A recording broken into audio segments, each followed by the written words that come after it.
Hey everyone, welcome back to the channel. In today's tutorial, I'm going to walk you through how to become a Ria Money Transfer agent. If you're interested in joining their global network and helping people send money, this guide will show you how to get started. Start by visiting the Ria Money Transfer website and navigating to the Become an Agent page. You'll need to fill in your business information, your company name, your address, and your contact details so they can reach you. Then, they'll ask about the type of services you offer and your experience in financial services or remittance.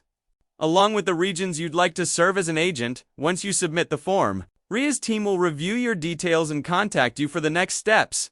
This might include due diligence checks, signing an agent agreement, and completing training on how to operate the service.